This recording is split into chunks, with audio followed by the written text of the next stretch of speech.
میں کوشش کروں گا کہ میں جتنے دن منبر پہ ہوں باب علم سے مانگی ہوئی اس خیرات پہ مکمل اعتماد کرتے ہوئے جو بھی الفاظ منبر سے ادا ہوں وہ انتہائی ذمہ داری کے ساتھ ادا ہو. اور ہم تمام شہزادی کی بارگاہ میں خیرات لینے کے لیے آئے ہیں، اور ہمیں جو خیرات کے لیے ہم بیٹھے ہوئے ہیں، میرا مالک ہمیں تمام احباب کو وہ خیرات نصیب فرمائے. میں پہلا جملہ بارگاہ شہزادی میں ہدیہ کروں گا، اور اس سے پہلے میں یہ لفظ ضرور کہوں گا کہ کسی بشر میں طاقت نہیں کہ وہ بتائے کہ زہرا کسے کہتے ہیں.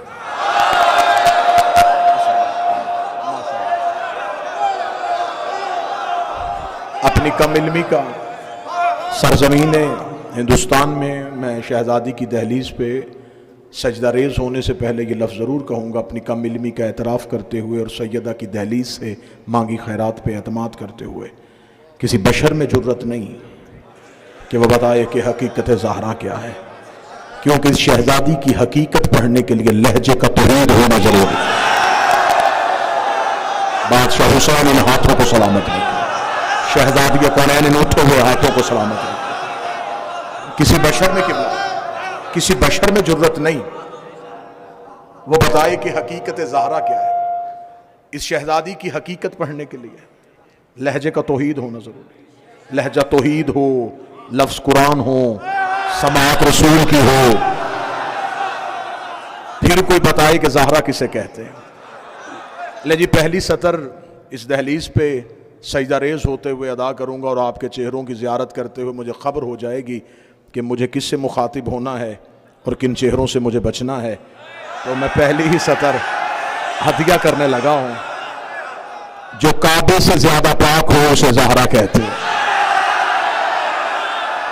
میں نے پہلے کہا تھا یہ لفظ نہیں ہوگا، یہ پہچان ہے. مجھے پرکھنا ہے کہ ان 3 دنوں میں کون کون میرا ہم سفر رہے گا، کون کون میرے ساتھ چلے گا. میں نے جملہ منبر سے کہہ دیا ہے، اور میں نے ابتدائی گفتگو میں یہ لفظ کہا تھا کہ میں کوشش کروں گا کہ میری زبان سے کوئی لفظ ایسا منبر آل محمد سے ادا کر دیا.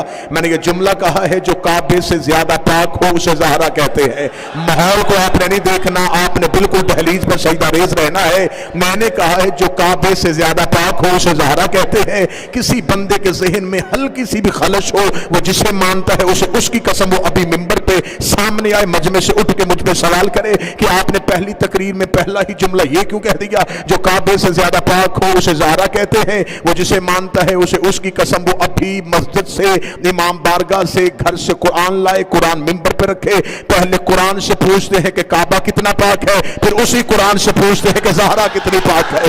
پہلے قرآن سے پوچھتے ہیں کہ اللہ کی کتاب تو بتا، تو نے خدا کے گھر کو کتنا پاک پایا. پھر اسی قرآن سے پوچھے کہ تو بتا، تو نے نبی کی بیٹی کو کتنا پاک پایا. جب میں نے قرآن سے پوچھا اے علی کے ذاکر تو مجھے بتا، اے علی کے ذاکر تو مجھے بتا کہ خدا کا گھر کتنا پاک ہے، تو خدا لم یزل نے حضرت ابراہیم سے گفتگو کرتے ہوئے کہا طاہر بیتی، ابراہیم تو میرے گھر کو پاک کر، ابراہیم تو میرے گھر کو پاک کر، ابراہیم تو میرے گھر کو پاک کر. گھر اللہ کا تھا، پاک رکھنا ذمہ داری ابراہیم کی تھی. اب خدا سے پوچھ کے زہرا کتنی پاک ہے. اب توحید کا لہجہ بدل گیا، اب قدرت کے تیور بدل گئے. آواز انما یرید اللہ لیذھب عنکم الرجس اہل البیت ویطہرکم تطہیرا. بطول میرا ارادہ ہے تجھے میں پاک رکھوں. پھر مجھے جملہ کہنے کی حیدرآباد اجازت دے. کعبہ اتنا پاک ہے جتنی ابراہیم میں طاقت ہے، بطول اتنی پاک ہے جتنی تولی. آقا زادی نے ہاتھوں کو سلامت فرمایا.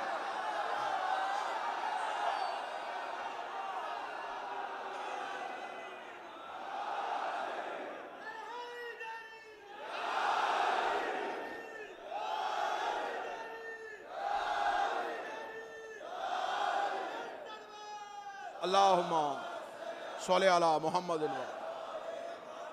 شکریہ.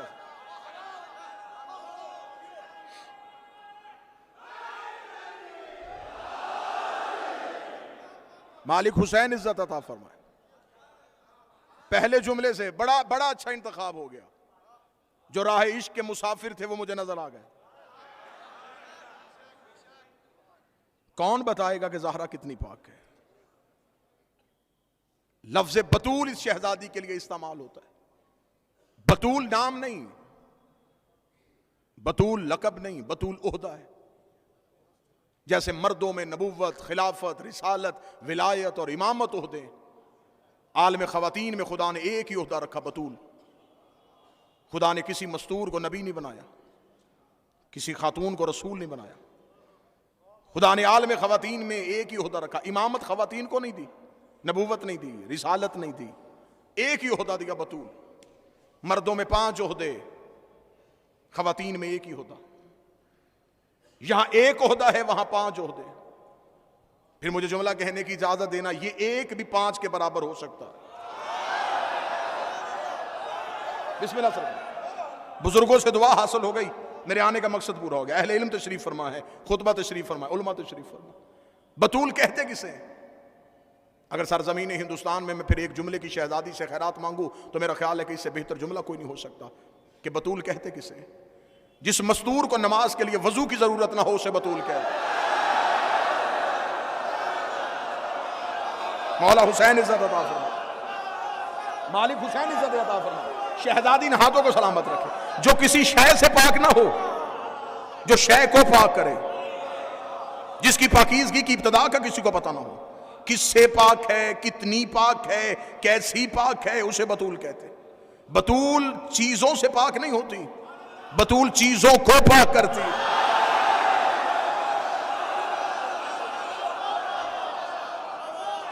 بطول کسی شے سے پاک نہیں، بطول شے کو پاک کرتی ہے. پاکیزگی کی انتہا کا نام بطول ہے. اب میں یہ بتا ہی نہیں سکتا کہ کتنی پاکیزہ کو بطول کہتے ہیں. اگر کوئی اہل سنت بیٹھا ہوا ہے مجلس میں تو میں اہل سنت کی کتاب سے پہلے ثابت کر دوں کہ بطول کس سے کہتے ہیں. صحیح بخاری، اس میں ایک حدیث درج ہے کہ چند عورتیں اکٹھی ہو کے رسول کے ایک زوجہ کے پاس آئیں. انہوں نے آ کے کہا تو بھی اسی گھر میں رہی، سیدہ بھی اسی گھر میں رہی، تو بیوی ہو کے بطول نہ ہوئی. وہ بیٹی ہو کے بطول ہو گئی. تیرے رشتے میں اور اس کے رشتے میں کیا فرق تھا؟ اتنا کہنا تھا. صحیح بخاری میں لکھا ہے نبی کی وہ زوجہ دے کے دی ما اقول فی حقها ولدت الحسن بعد صلاۃ الظہر وصلیۃ العصر. میں تمہیں بتاؤں یہ کتنی پاک ہے. ظہر پڑھ کے حسن جیسا بیٹا دیا اور عصر کے لیے پھر مصلی پہ آ کے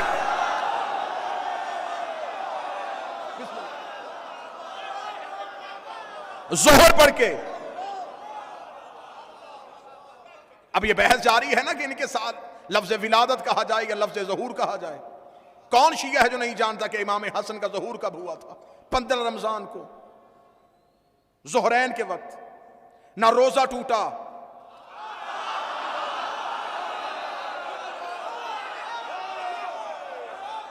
نہ مصلی چھوٹا.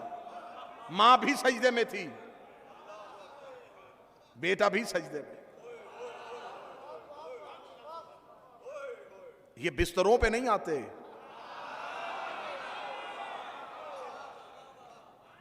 مجھے یہ خبر ہے، مجھے نہیں پتا کون خوش ہوگا کون ناراض ہوگا. مجھے یہ دیکھنا ہے میرے وقت کا امام کیسے راضی ہوگا.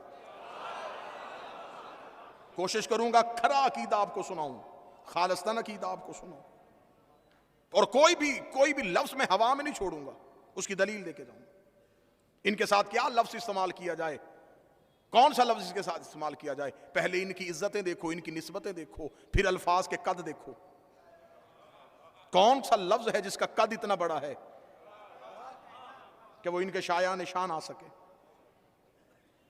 حضرت آدم انسانیت کے باپ ہیں. جب حضرت آدم کو خدا نے جنت سے نکالا تھا تو خدا نے حضرت آدم کا لباس آدم سے چھین لیا تھا.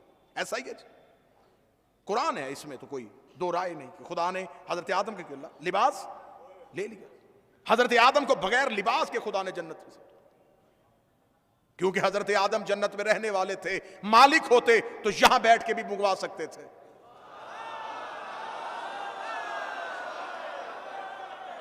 مکین جنت تھے، خدا نے بغیر لباس کے جنت سے نکالا. یہی وجہ ہے کہ آدم کی نسل میں سے جو بھی دنیا میں آتا ہے بغیر لباس کے آتا ہے. جب باپ ہی بغیر لباس کے آیا تو اولاد لباس پہن کے کیسے آ سکتی ہے؟ مفتی بھی آئے گا تو بغیر لباس کے، بڑے سے بڑی شخصیت آئے گی تو بغیر لباس کے. میں نام نہیں لوں گا، جو بھی آئے گا بغیر لباس کے آئے گا، اس لیے کہ جب باپ ہی بغیر لباس کے آیا تو پھر اولاد لباس پہن کے کیسے آ سکتی؟ نہیں، نتیجہ ایسا دینے لگا ہوں کہ حیدرآباد میں یوں دودھ کا دودھ اور پانی کا پانی ہوگا، انصاف عدل کا ترازو آپ کے ہاتھ میں ہوگا۔ میں دلیل دینے لگا ہوں، دلیل کا قد فزنی ہو تو پھر بول کے تائید کا حق ادا کرنا ہے۔ اب ہمیں دیکھنا ہے جو بھی نسل آدم میں سے ہوگا وہ بغیر لباس کے آئے گا۔ لا مجھے میں قرآن کی حاشیے پہ لکھ کے دوں کہ اگر کوئی لباس پہن کے آ گیا پھر تجھے ماننا پڑے گا یہ بعد آدم نہیں، یہ قبل آدم ہے۔ میں اس امام بارگاہ کی عزت کی قسم کھا کے کہتا ہوں کہ میرے 12 آئمہ میں سے کوئی بھی بغیر لباس کے نہیں آیا۔ اگر تو کہے دلیل کیا ہے تو اس مولانا کے سر پہ قرآن رکھ کے پوچھ کہ ان میں سے ہر ایک نے دنیا میں آ کے مالک حسین ان ہاتھوں کے سامنے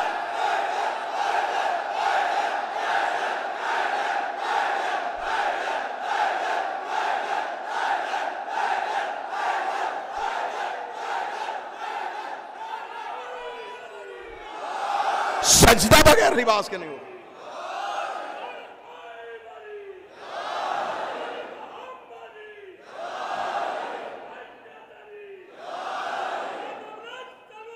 اللہم صلی علی محمد وعلی محمد۔ سجدہ قبلہ اہل علم تشریف میں سجدہ بغیر لباس کے نہیں ہوتا۔ انہوں نے دنیا میں آتے ہی سجدہ کیا۔ ان کا سجدہ کرنا اس بات کی دلیل ہے یہ بعد آدم نہیں، یہ قبل آدم ہے۔ اگر یہ آدم کے بعد تھے تو آدم نے کن اسماء کی تلاوت کی تھی؟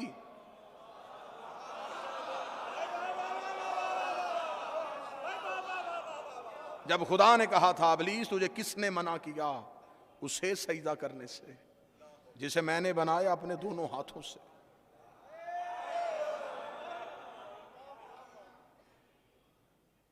بطول کسے کہتے ہیں؟ میں موضوع سے بالکل متصل ہوں، موضوع سے نہ ہٹوں۔ انشاءاللہ تقاریر میں عقائد کے حوالے سے جو بھی الفاظ آتے رہیں گے، جو بھی بہتر سے بہتر عقیدے کی وضاحت ہوتی میں آپ کے سامنے ضرور کروں گا۔ بطول کسے کہتے ہیں؟ جو ہمیشہ سے پاک ہو، ہمیشہ پاک رہے۔ شہزادی سیدہ بطول ہے۔ میں نے پہلے کہا کہ یہ بطول اسم نہیں، یہ عہدہ ہے۔ اس سے پہلے بھی خدا نے یہ عہدہ ایک مستور کو دیا ہے۔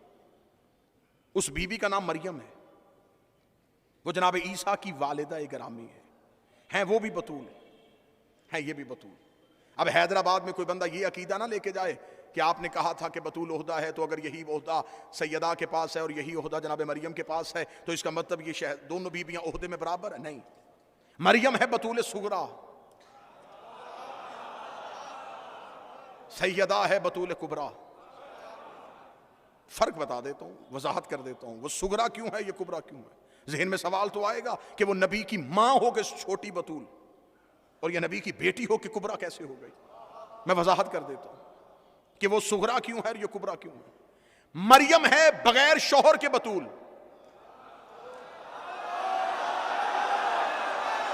مولا حسین زیادہ فرمائے جو اس جملے پہ بولا ہے اس نے مجھے خرید لیا ہے۔ اتنی مشکل بات میں جو اتنی آسانی سے بول پڑا۔ مریم ہے بغیر شوہر کے بطول، سیدہ ہے شوہر کے ساتھ بطول۔ چلے جو ہاتھ ابھی نہیں اٹھ سکے شاید ان کے لیے جملہ مشکل تھا تو ان کے لیے جملہ میں آسان کر دیتا ہوں، اگلا فرق بتا دیتا ہوں۔ مریم کا ایک بیٹا معصوم ہے، زہرا کے 11 بیٹے معصوم۔ مریم کا صرف عیسیٰ معصوم ہے، زہرا کے 11 بیٹے معصوم ہیں۔ زمانے کو پتہ نہیں چل جائے گا چھوٹی بطول کون ہے، بڑی بطول کون ہے، جب زہرا کا بیٹا بھی آ جائے گا، مریم کا بیٹا بھی آ جائے گا اور وقت نماز ہوگا تب زہرا کا بیٹا کہے گا مریم کا بیٹا نماز پڑھا، عیسیٰ کانپ کے کہے گا میری جرت ہے میں زہرا کے بیٹے کو نماز پڑھاؤں۔ میرے 12ویں کے قدموں پہ عیسیٰ سر رکھ کے دنیا کو بتائے گا اور جاہلو عقیدہ درست کرو، جس کا آخری بیٹا عیسیٰ جیسے نبی کے پیچھے نہیں پڑتا اس کا باپ کسی امتی کے